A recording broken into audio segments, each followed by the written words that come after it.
Hello everyone, हजुर सबैजनालाई फेरि पनि नमस्कार। आज चाहिँ म हजुरहरूलाई आँपको अचार बनाएर देखाइराखेको छु। अहिले मैले यसरी आँप काटेर यसमा नुन हल्दी लगाएर मैले यसलाई एक रात भिजाएँ अनि त्यसपछि यसको रसहरू सबै निकालेर फ्याँकिदिएँ।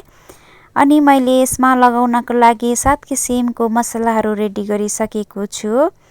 अनि मसलामा छ जिरा, मिठा जिरा, कालो जिरा, धनिया, मेथी, ज्वानो अनि 7 किसिमको मसलालाई म अब हल्का हल्का भुटेर यसको पाउडर बनाउने छु। अनि साथीहरू, मैले चाहिँ पहिलोचोटि घरमै मसला यसरी बनाइराखेको छु। अनि अब म यसलाई मजाले पिसेर म यसलाई रेडी गरिसकेको छु। अब यसलाई म हल्दी, रातो कलर हालेर म मिक्स गर्ने छु। अनि यसमा कालो जिरा पनि एड गरिसकेको छु अनि मिठा जिरा पनि मैले एड गरिसकेको छु। अब यसलाई तोरीको तेल तताएर म मिक्स गर्ने छु। अनि तोरीको तेल पनि मिक्स गरिसके। अब यस किसिमले कलरहरू निस्किसकेको छ। अब म यसमा अघि काटेको आँप एड गर्ने छु अनि यसलाई मजाले म सानो स्पुनले चलाएर म मिक्स गर्ने छु। जबसम्म यो आँपमा यो मसला पुरा तरिकाले लागिसक्दैन तबसम्म मजाले यसलाई चलाउनु पर्ने हुन्छ। स्वाद अनुसारको नुन पनि यसमा हाल्नु पर्ने हुन्छ अनि आफ्नो स्वाद अनुसारको यसमा खोर्सानी पनि हजुरहरूले लाउन सक्नुहुन्छ। अनि मैले पनि अघिबाटै लगाइसकेको छु। अनि यसलाई चाहिँ म मजाले यसरी चलाइराखेको छु साथीहरू।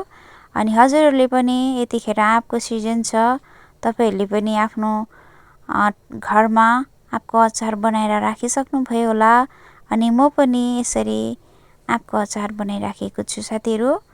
अनि हेर्नुहोस् त, मेरो आँपको अचारको कलर यस प्रकारले रेडी भइसकेको छ। एकदमै टेस्टी तरिकाले यो अचार बनिसकेको छ अनि तपाईँले देख्न सक्नुहुन्छ।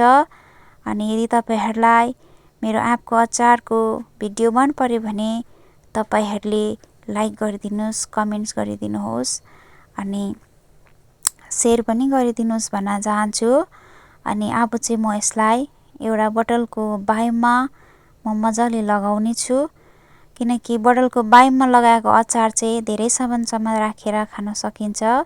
अनि यसमाथि हल्का बिर्को राख्नुपर्छ, किनकि यो भित्रको पसिनाहरू बाहिर निस्केर जानको लागि चाहिँ हल्का मात्र यसलाई बिर्कोले ढाक्नु पर्ने हुन्छ। अनि म चाहिँ अहिले यो बिर्कोलाई अहिले एकछिनमा म राख्नेछु।